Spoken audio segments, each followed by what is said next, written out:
Hello everyone. So in this video, let us talk about Gantt chart, roadmaps, and various ways to visualize your plan in Jira.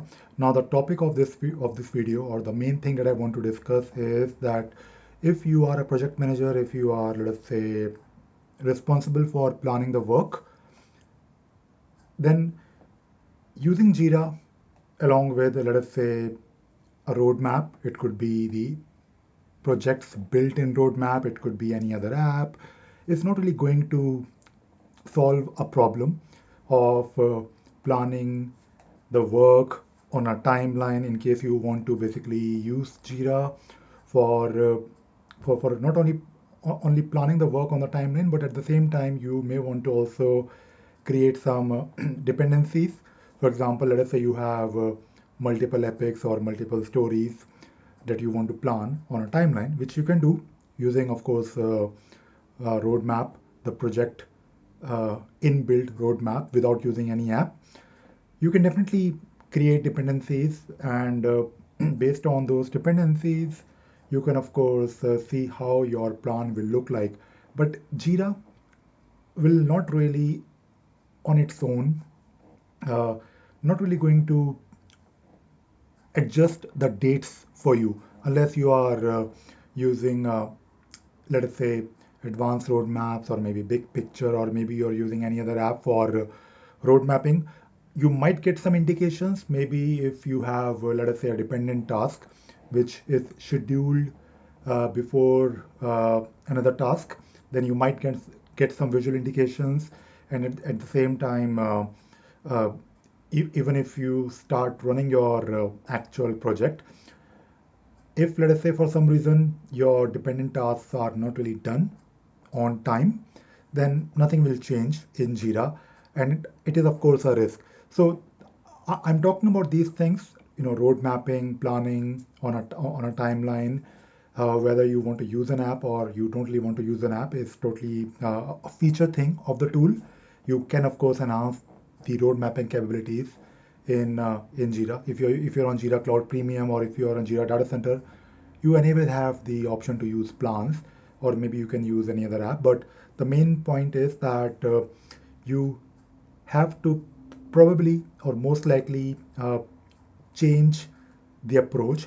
Many people who start using Jira, they uh, have some experience of using MS Project.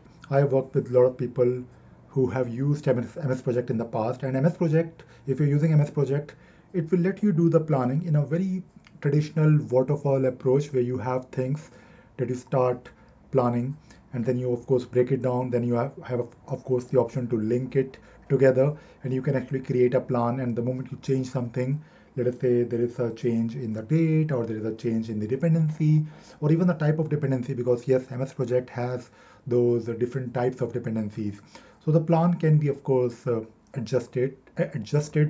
So MS Project will do it for you. But Jira is not really. I mean, traditionally, if you look at Jira, Jira has been very suitable for agile way of working. Of course, using agile or using Scrum in Jira, it is again not really a Jira thing. I mean, you can always use these methodologies in any tool.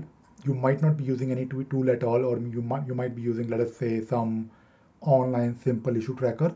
But Jira has some really good agile based features. If you're using Jira software, then of course you have the option to create sprints. You can plan the work, and that is where I believe Jira really shines. Now, talking about dependencies.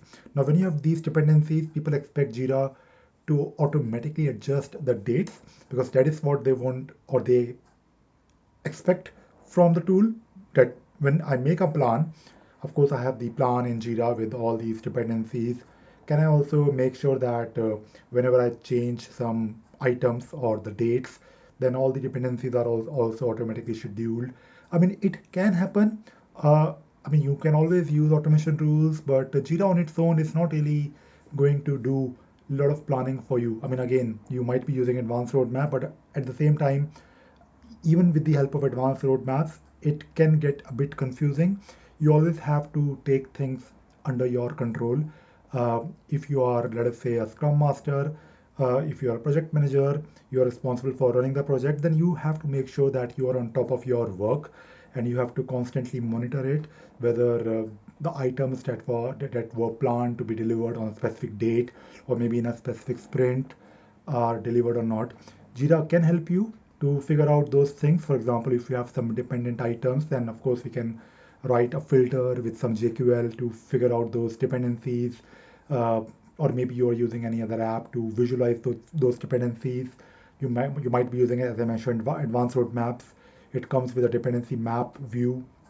Or even if you're just looking at, let us say, an epic or a story, within that particular epic or story, you have the option to take a look at those dependencies, because you have these issue links in Jira.